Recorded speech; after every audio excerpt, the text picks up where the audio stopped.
আসসালামু আলাইকুম দর্শক। খুবই গুরুত্বপূর্ণ একটি খবর আপনাদেরকে শেয়ার করছি অনেক রাতে।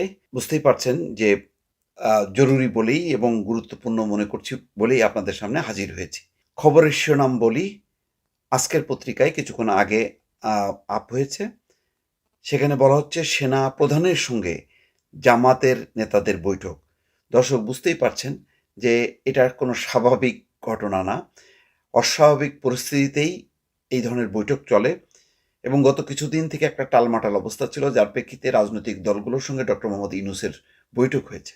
সেই বৈঠক থেকে কি ফয়সালা এসছে সেটা কিন্তু এখনো প্রকাশ হয়নি। কিন্তু বাহ্যিকভাবে যে পরিস্থিতি সেটার কিন্তু খুব একটা উন্নতি হয়নি। সচিবালয় থেকে শুরু করে বিভিন্ন জায়গায় যে আন্দোলন সংগ্রাম চলছে, এমনকি ইশরাক হোসেনকে পর্যন্ত শপথ নেয়নি। তার মানে সরকার তার অবস্থানে হয়তো অটল আছে। প্রেস সেক্রেটারিও বলেছেন যে সেই জুন থেকে ডিসেম্বর থেকে জুন অর্থাৎ আ মানে ডক্টর মোহাম্মদ ইউনূস পুনর্বিবেচনা করছে রাজনৈতিক দলগুলোর সঙ্গে আম আলাপ আলোচনার ভিত্তিতে আজকে বা কালকের মধ্যেই রোড ম্যাপ দেবেন নির্বাচন এবং সংস্কারের বিষয়ে এমন কিন্তু অ্যানাউন্সমেন্ট নেই। বরং তিনি জাপান সফরে যাচ্ছেন। আ এর ফলে কি হচ্ছে? আ যেখানে অধিকাংশ রাজনৈতিক দল বলছে যে নির্বাচনের একটা সুনির্দিষ্ট তারিখ হওয়া উচিত। কিন্তু কোনোভাবেই এই অবস্থানে আসতে চাচ্ছেন না ডক্টর মোহাম্মদ ইউনূস। এই প্রেক্ষিতে আজকে সেনা সদরও একটা বিবৃতি দিয়ে বলেছে, সরকারের সাথে কোনো বিরোধ নেই। তবে সার্বভৌমত্ব এবং করিডোর প্রশ্নে কোনো রকম আপোস করা হবে না। অর্থাৎ আ সরকারের সাথে কোনো বিরোধ নেই।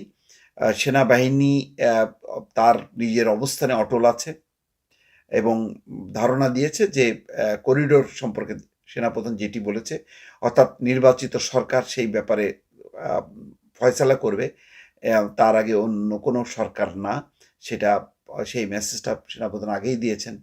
নির্বাচনটা হওয়া উচিত ডিসেম্বরের মধ্যে। সেটাও তিনি বলেছেন এবং বন্দর আ চট্টগ্রাম বন্দর বিদেশীদেরকে দেয়া যাবে না।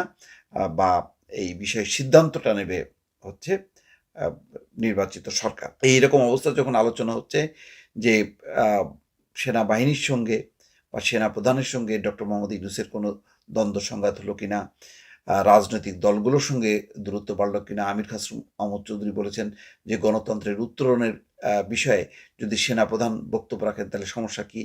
এমন অবস্থায় জামাত ইসলাম গত কিছুদিন থেকে আ মুরুব্বি বা অভিভাবকের দায়িত্বের মতন কথা বলছিল। তারা বলছিল যে ফ্যাসিবাদ বিরোধী সমস্ত শক্তিকে ঐক্যবদ্ধ থাকতে হবে, কোনোভাবে ফাটল ধরানো যাবে না এবং তারাও বলছিল যে নির্বাচনে রোড ম্যাপ এবং সংস্কারের রোড ম্যাপ দিতে হবে। এমন একটা অবস্থায় রাতের বেলায় বৈঠক করেছেন জামাতের নেতারা সেনাপ্রধানের সঙ্গে। শনিবার রাতে দলের আমির অ্যা ডাক্তার শফিকুর রহমান এবং নায়েবে আমির সৈয়দ আবদুল্লাহ মোহাম্মদ তাহের এই বৈঠকে অংশ নেন বলে দলের একটি সূত্র নিশ্চিত করেছে। বৈঠকের বিষয়ে জানতে চাইলে আবদুল্লাহ মোহাম্মদ তাহের জানান, "আসলে এটা তো সৌজন্য সাক্ষাৎ ছিল। আর সামগ্রিকভাবে বর্তমান পরিস্থিতির ব্যাপারে কিছুটা কথাবার্তা হয়েছে।" এই তো। কি বিষয়ে আলোচনা হয়েছে জানতে চাইলে তিনি বলেন, "সেনাপ্রধান বা সেনাবাহিনীর কারো সঙ্গে আমাদের ফরমালি কোনো আলোচনা হয়নি। নির্বাচন বা অন্য রাজনৈতিক বিষয়ে আলোচনা হয়েছে কিনা এমন প্রশ্নের জবাবে তাহের বলছেন, "যতটুকু বলেছি তাই, এর বেশি কিছু বলতে পারব না।" তার মানে এটা বোঝাই যায় যে এটা বডি ল্যাঙ্গুয়েজটা হলো এই যে অনেক বিষয়ে আলোচনা হয়েছে। কিন্তু যেহেতু ইনফরমাল আনুষ্ঠানিক না এবং এই ব্যাপারে বক্তব্য দিতে গেলে অনেক রকম রাজনৈতিক জটিলতা, প্রশ্ন আসতে পারে। একটা অস্থিরতাও তৈরি হতে পারে সরকারের ভেতরে।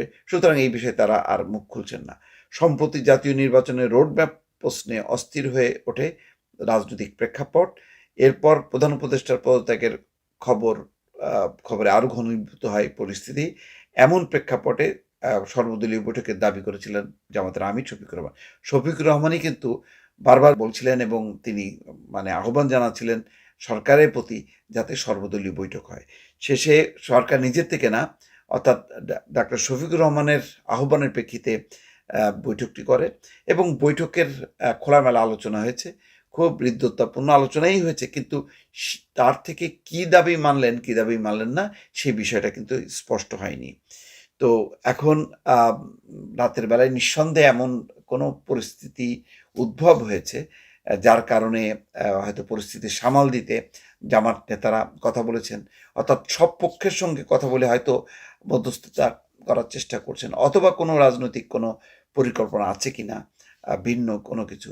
আহ, অনেকে বলছেন যে সর্বদলীয় সরকার হতে পারে, নির্বাচন দ্রুত হতে পারে, এমন কথাবার্তাও হচ্ছে। এখন কোন পক্ষ থেকে কিভাবে হচ্ছে বিষয় কিন্তু এখনো পরিষ্কার হয়নি। সেজন্য অনেকেই বলছেন যে আলোচনা হয়েছে, কিন্তু অনিশ্চয়তাটা কিন্তু দূর হয়নি। রাতের বেলায় এই বৈঠকের পর নিশ্চয়ই আগামীকাল আরও দর্শক আপনাদেরকে জানাবো, আপডেট জানানোর চেষ্টা করব যে বৈঠকের বিস্তারিত দিক কি কি ছিল। ভালো থাকবেন। আল্লাহ হাফেজ।